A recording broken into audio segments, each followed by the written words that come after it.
Selamat pagi. Iya, selamat pagi. Saya Neni Kartika dari pihak BNN. Apa betul ini dengan pihak Poltekkes? Iya Bu, benar kami dengan pihak Poltekkes. Ada apa Bu?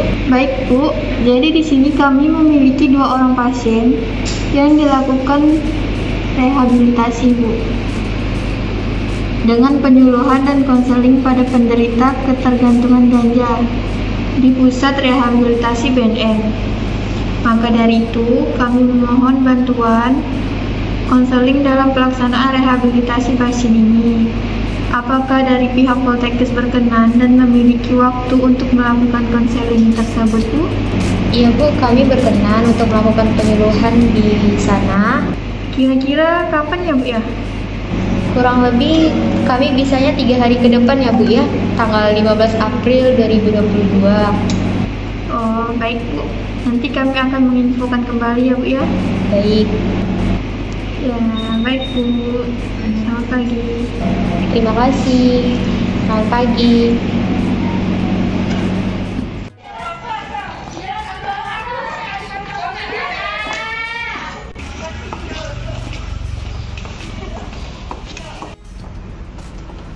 Selamat pagi, selamat datang di BNN. Silakan masuk.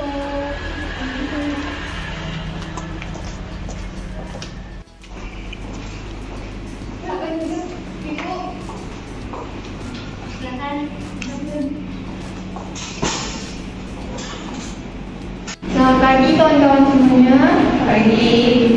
Baiklah, di sini kita kedatangan perawat dari pihak Poltekkes yang akan melakukan penyuluhan rehabilitasi tentang penyalahgunaan terhadap ganja. Bisa kakak-kakak perkenalkan diri dulu terlebih dahulu? Angela, saya dari pihak Poltekkes dan saya di sini bersama teman saya. Saya Dian Karera. Di sini kami akan menjelaskan terkait dengan ganja, pasien dengan ketergantungan ganja. Baiklah semuanya kawan-kawan, untuk waktu dan tempatnya saya persilahkan. Terima kasih. Baik, sebelum itu kami buka terlebih dahulu. Selamat pagi. Di sini kami akan menjelaskan terkait dengan konseling dan penyuluhan ketergantungan terhadap ganja. 35 tahun 2009 tentang narkotik dalam lampiran 1, yaitu tanaman ganja. Semua tanaman genus cannabis dan semua bagian dari tanaman termasuk biji, buah, jerami, hasil olahan tanaman ganja atau bagian tanaman yang dapat menyebabkan penurunan atau perubahan kesadaran, hilangnya rasa, mengurangi sampai menghilangkan rasa nyeri dalam undang-undang narkoba. Alkohol, psikotropik dan zat adiktif. Selanjutnya, Baik, di sini ada jenis-jenis narkoba. Yang pertama ada ganja, yang kedua opium, papaver somniferum, yang ketiga putau atau heroin morfin, yang keempat ada kokain, efritoxilon. Ditimbulkan dari pemakaian zat psikoaktif, keinginan tak tertahankan, overpowering desire terhadap obat tersebut. selanjutnya sejarah nafsa.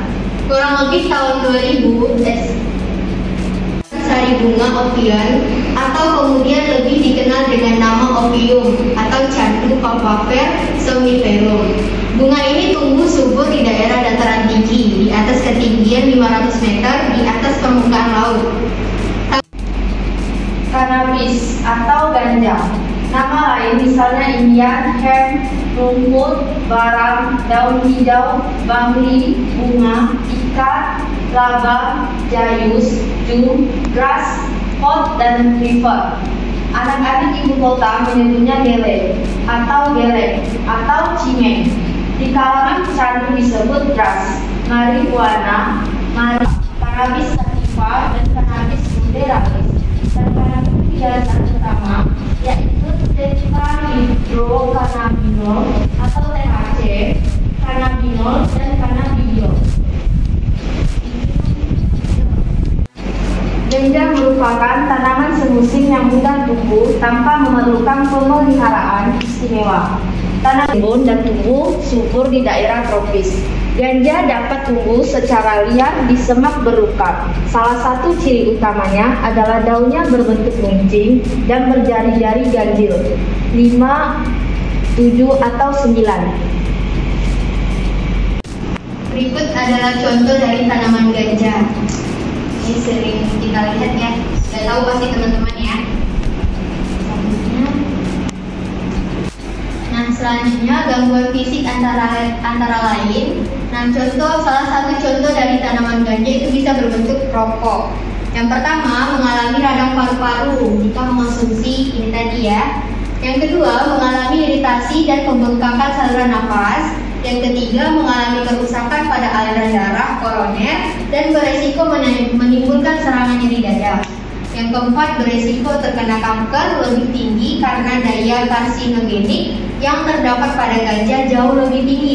Gangguan psikis antara lain, sedangkan gangguan psikis akibat penyalahgunaan ganja secara teratur dan berkepanjangan menyebabkan yang pertama, menurunnya kemampuan berpikir, membaca, berbicara, berhitung, dan bergaul. Terganggunya fungsi psikomotor, gerakan tubuh menjadi lamban, kecenderungan menghindari kesulitan dan menganggap ringan masalah, memiliki semangat juang.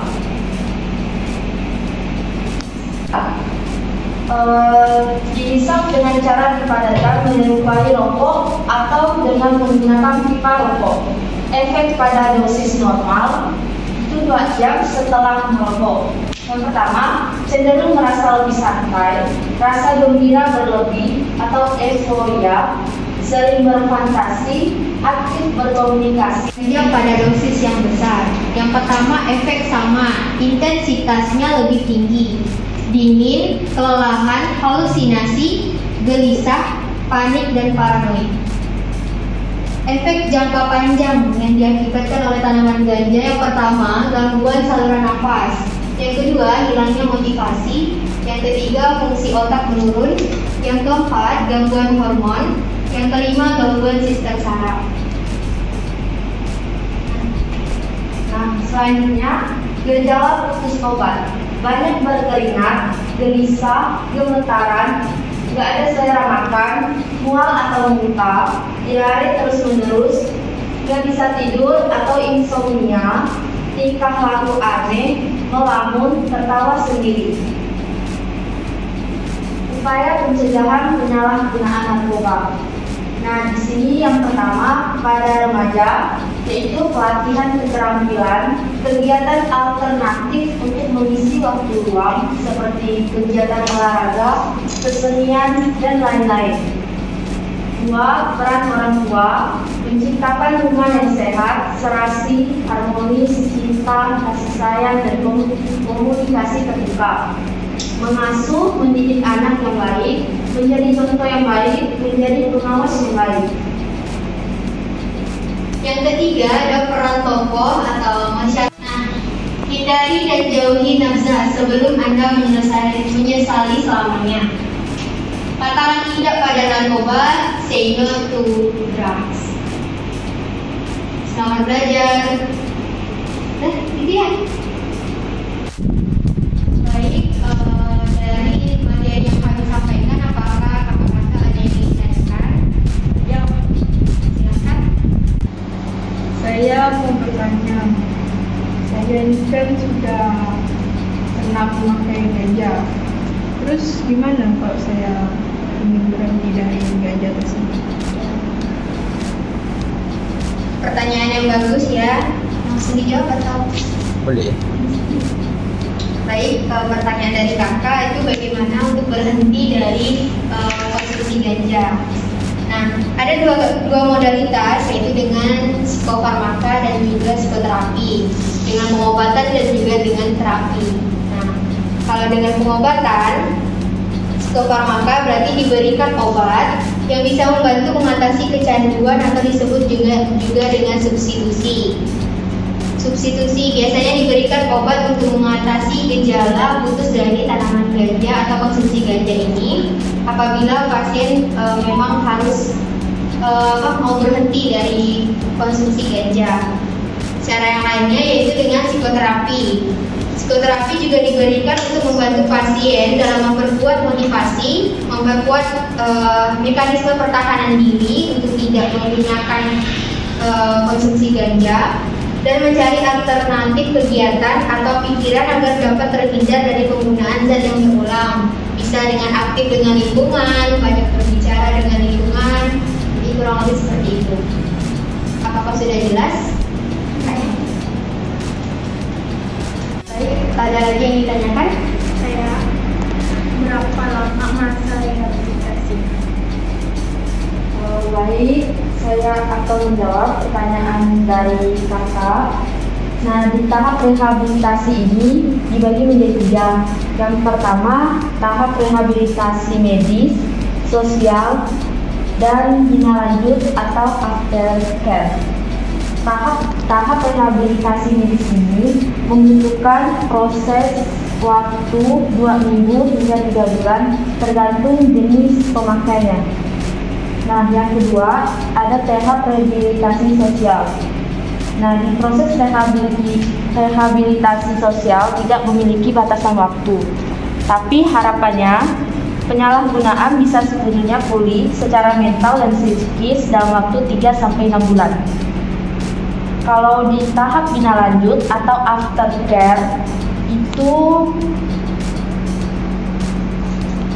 bisa sampai 1 tahun setelah pemakaiannya. Nah, jadi lumayan cukup lama waktunya untuk rehabilitasi.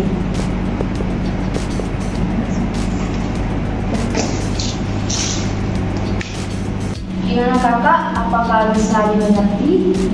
Makasih. Ya, sama-sama. Baik, kurang lebih seperti itu penjelasan terkait dengan kecanduan ganja. Materinya sudah selesai kami sampaikan. Kurang lebihnya kami mohon maaf. Semoga masa rehabilitasi yang dilakukan oleh kakak-kakak bisa cepat selesai dan tidak mengonsumsi tanaman ganja tersebut. Kami tutup. Assalamualaikum warahmatullahi wabarakatuh. Selamat pagi. Baiklah, terima kasih untuk kakak-kakak perawat dari pihak Poltekkes sudah memberikan penyuluhan tentang ketergantungan ganja pada pasien yang terkena. Terima kasih atas waktu dan kesempatan. Terima kasih.